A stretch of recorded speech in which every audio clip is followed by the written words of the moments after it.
நீங்கள் பார்த்துக் கொண்டிருப்பது உங்கள் விஜய்.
அந்த பேப்பர்ல நான் அஸ்வின் கிட்ட கையெழுத்து வாங்கிட்டேன். ஆனா அந்த பேப்பரை உங்ககிட்ட கொடுக்க முடியாது. நீங்க அஸ்வின் கிட்ட வந்து எல்லா உண்மையும் சொல்லணும்.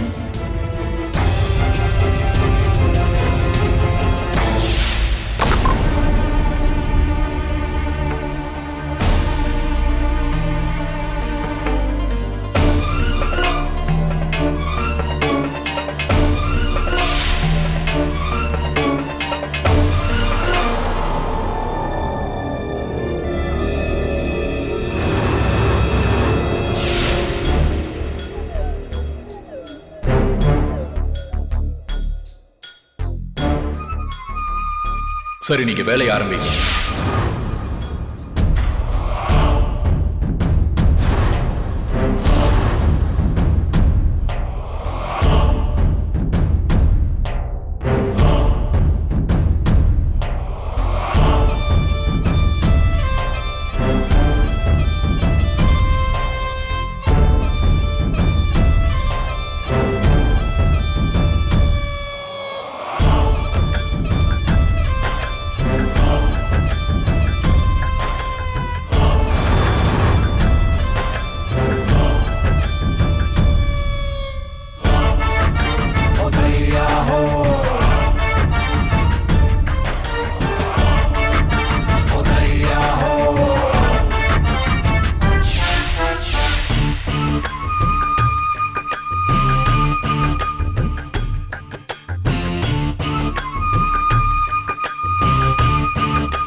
இப்பவே அவனோட போன்ல இருந்து மெசேஜ் அனுப்புங்க.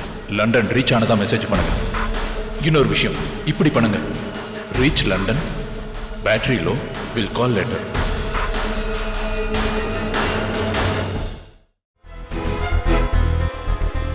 அஜய், நம்ம போலீஸ்க்கு இன்ஃபார்ம் பண்ணிடலாம். உடனே நான் போலீஸ் ஸ்டேஷன் ஃபோன் பண்றேன். நான் சொல்ற மாதிரியே பண்ணுங்க. இப்பவே அவனை வீட்டு நம்பருக்கு ஃபோன் பண்ண சொல்லுங்க. சீக்கிரம் ஃபோன் பண்ணி நான் சொன்ன விஷயம் எல்லாத்தையும் சொல்ல சொல்லுங்க. உடனே. என்ன ராய் கிட்ட இன்னொரு வேலை இருக்கா? என்ன சொல்றீங்க? என்ன உயில் அது? இப்பவே அதை எனக்கு படிச்சு காட்டுங்க.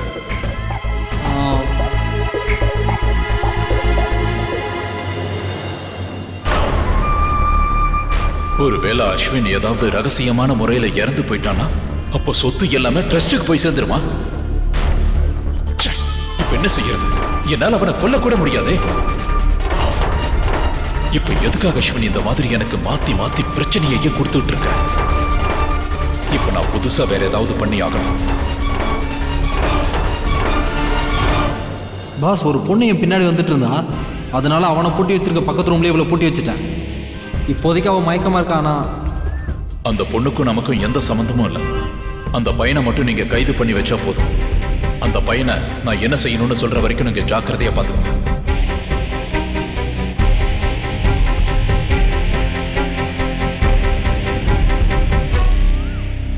ஓடி போயிட்டாங்களா? என்னது? அப்படின்னா அது வரைக்கும் நீ என்ன பண்ணிட்டு இருந்த? அதுவும் இல்லாம அந்த பையனுக்கும் அந்த பொண்ணுக்கும் என்னதான் சம்பந்தம்?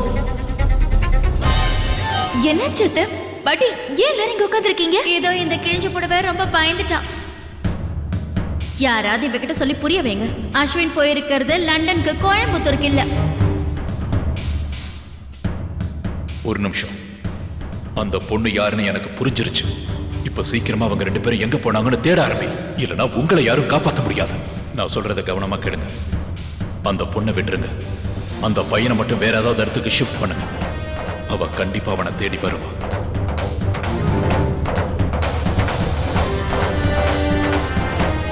ஸ்ருதி அம்மா, உங்களுக்கு ஃபோன் வந்திருக்கு. ஹலோ. அஸ்வின் உயிரோட தான் இருக்கான். ஆனா இது வரைக்கும் தான். இதுக்கு மேல நீ அமைதியா இருந்தா மட்டும்தான் அஸ்வின் உயிரோட இருப்பான். யாருக்கிட்டையாவது ஏதாவது சொன்ன அவ்வளவுதான் சொல்லிட்டேன். அஸ்வினை கொன்னுடுவோம். அதை கீழே தள்ளி விட்டுருங்க.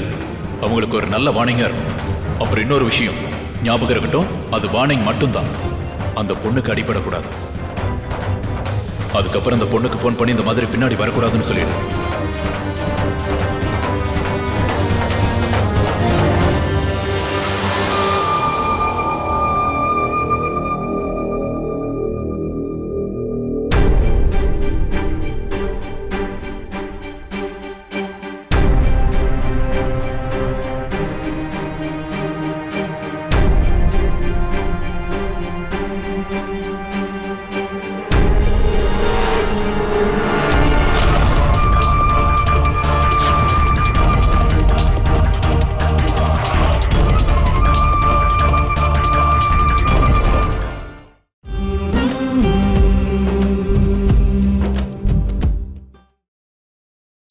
நீங்கள் பார்த்துக் கொண்டிருப்பது உங்கள் விஜய்.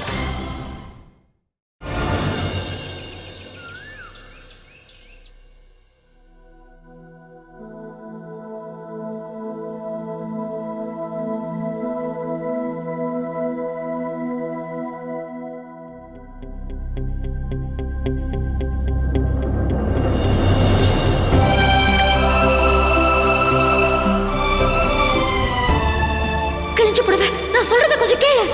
இப்படி பண்ணனும் நம்ம அஸ்வினுக்கு எந்த ஹெல்ப்பும் பண்ண முடியாது. அஸ்வினோட உயிருக்கு தான் ஆபத்தாகும். அது மட்டும் இல்ல, நமக்கும் ஆபத்து வரும்.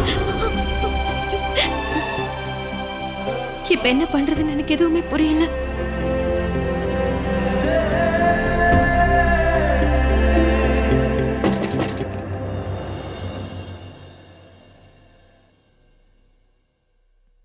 அக்கா, அது மழைக்காலம் ஆரம்பிச்சிருச்சுல, உங்களுக்கு ஒண்ணு தெரியுமா? மழை காலத்துல சின்ன ஜன்னல் எல்லாம் சாத்தி வச்சிருவான். அப்புறம் ஏசிய ஃபுல்லா வச்சு ரூம சில்லுன்னு ஆக்கிடுவான். அப்ப இந்த பிளாங்கெட் எல்லாம் அவனுக்கு தேவைப்படும்ல. அது மட்டும் இல்ல, போன வருஷம் அவன் ரொம்பவே கஷ்டப்பட்டுட்டான். ஒரு நிமிஷம், சின்ன மட்டும் கிடையாது, ரெண்டு பேரும் நடுங்கிட்டு தான் இருந்தீங்க.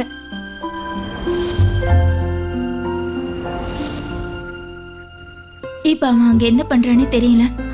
கண்டிப்பா அங்கேயே ஏசி போட்டு கோல்டு வர வச்சிருப்பான். அவட என்ன சொல்றது? அக்கா, நான் போய் செடிக்கெல்லாம் தண்ணி ஊத்திட்டு வரேன். ஸ்ருதி இப்படி சின்னவே நினைச்சு வருத்தப்பட்டுட்டு இருந்தா இவங்களோட மூட மாத்துறதுக்கு கண்டிப்பா நான் தான் ஏதாவது பண்ணி ஆகணும்.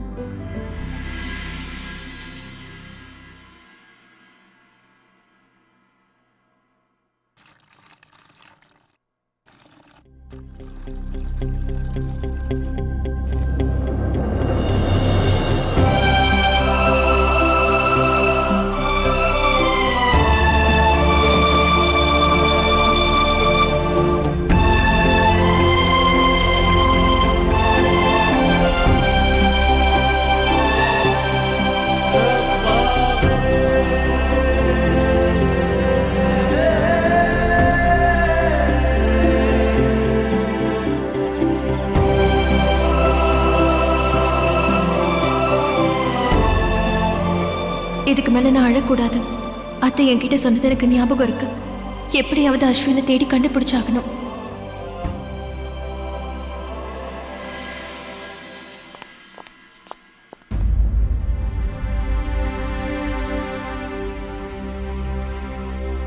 யாரு?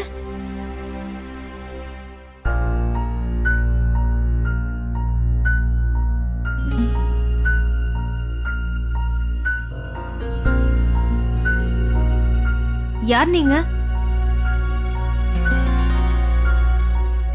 மிஸ்டர் சுருதி அஸ்வின் நீங்க தானே?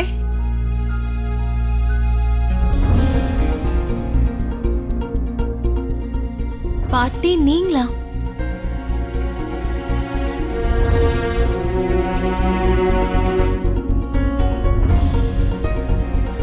நீ என்ன நினைச்சிட்டு இருக்க? ஏன் வருத்தப்பட்டு இருக்கீங்க? ஓ மனசுல ஏதாவது விஷயம் இருக்கா? இல்ல யாரோட ஞாபகமாவது இருக்கியா? எதுவா இருந்தாலும் எங்க கிட்ட சொல்லுங்க மேடம்.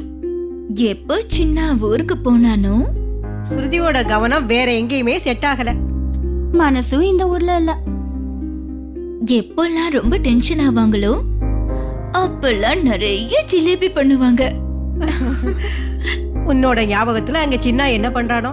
ஐயோ சின்னா, எப்பவும் அவர் ஞாபகத்துல அழுதுகிட்டே இருக்க.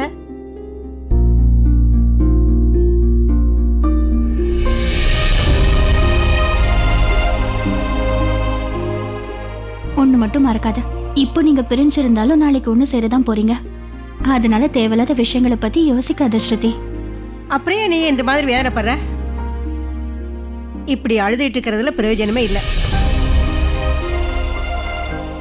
வாசலையே பார்த்து காத்துட்டு சீக்கிரமாவே உன்னுடைய காதலன் திரும்ப வந்துருவான்.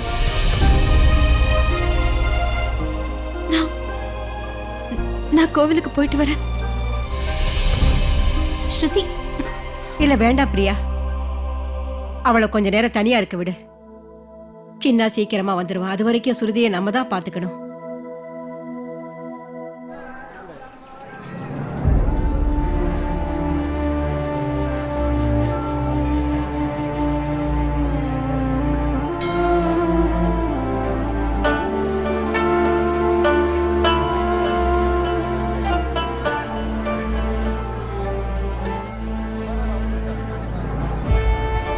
ஏதாவது சொல்லுங்கம்மா. ஏன் நீங்க இந்த மாதிரி அமைதியா இருக்கீங்க? என் வாழ்க்கையில என்னென்னமோ நடந்திருக்கு. அது எல்லாத்தையும் நீங்க பாத்துக்கிட்டே இருக்கீங்க. நான் கேட்கிற எந்த கேள்விக்கு உங்ககிட்ட பதில் இல்லையா? அந்த ராட்சசனை எவ்வளவு தூரம் கஷ்டப்படுத்துறான். என் அக்கா சந்தோஷம், குடும்ப சந்தோஷம் சொல்லி எனக்கு கல்யாணம் பண்ணிக்கிட்டான். நீங்களும் அதை ஏதாவது பண்ணிருக்கலாம்ல. ஏன் எதுவும் பண்ணாம சும்மா இருக்கீங்க? நீங்க பண்ணது ரொம்ப தப்பு. இதுக்கு மேல உங்ககிட்ட பேசுறதுக்கு இஷ்டம் இல்ல. நான் இதுக்கு மேல அழவும் மாட்டேன். அவ்வளவு சீக்கிரம் நான் தோல்வியை ஏத்துக்க மாட்டேன். புரிஞ்சுதா உங்களுக்கு?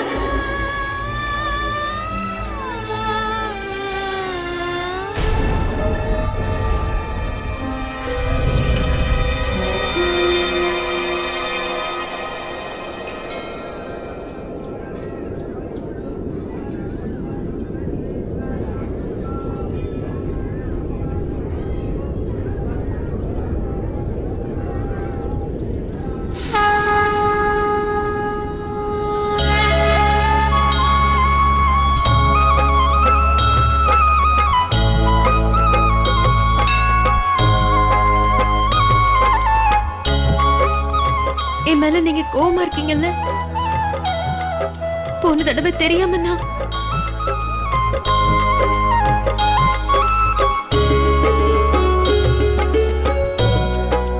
நீங்க எனக்கு என்ன தண்டனை கொடுத்தாலும் நான் அதை ஏத்துக்கிறேன்.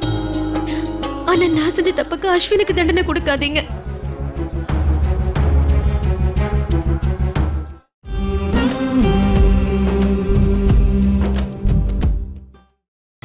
நீங்கள் பார்த்துக் கொண்டிருப்பது உங்கள் விஜய். உங்களுக்கு என் மேல தானே கோவம், ஏன் கூட தானே பிரச்சனை. அப்ப எனக்கு தண்டனை கொடுங்க. இது ரொம்ப மோசம். தப்பு பண்ணது நான், ஆனா அவருக்கு தண்டனை கொடுக்குறீங்க. தயவு செஞ்சு என்ன மன்னிச்சிருங்கம்மா.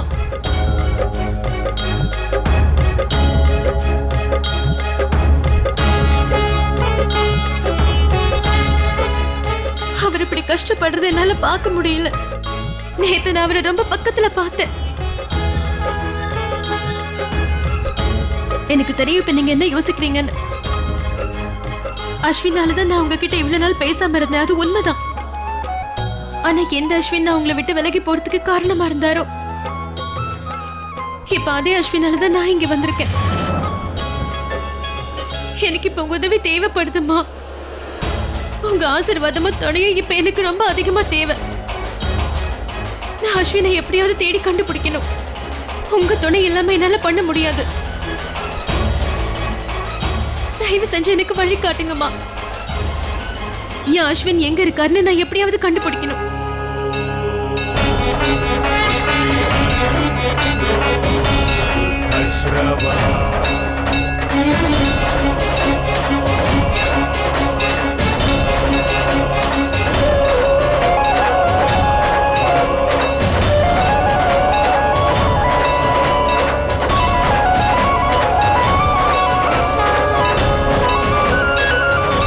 அம்மா, இதுல அம்மனோட ஆசீர்வாதம் முழுசா நிறைஞ்சிருக்கு. இது நிச்சயமா உனக்கு உதவியா இருக்குமா?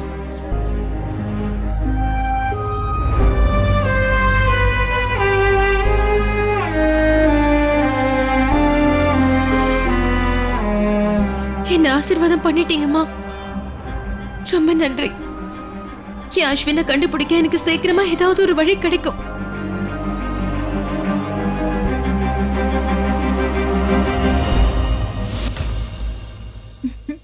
வந்துட்டீங்களா? என்ன விஷயங்க?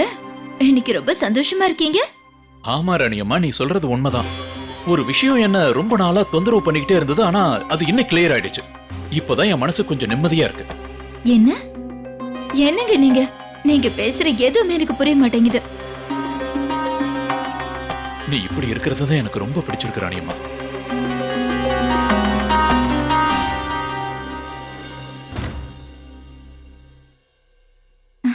ஸ்ருதி,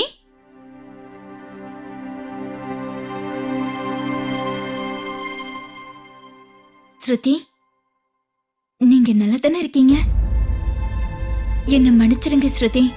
உங்களை சந்தோஷப்படுத்தணுங்கிறதுக்காக தான் நான் அப்படியெல்லாம் பண்ணேன். எனக்கு நல்லா தெரியும்க்கா, ரொம்ப தேங்க்ஸ். ஆனா அது என்னன்னா, என்னாச்சு ஸ்ருதி?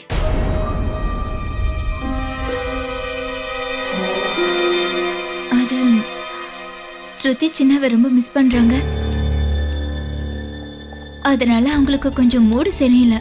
இல்ல ஸ்ருதி? அக்கா இந்தாங்க அம்மன் பிரசாதம்.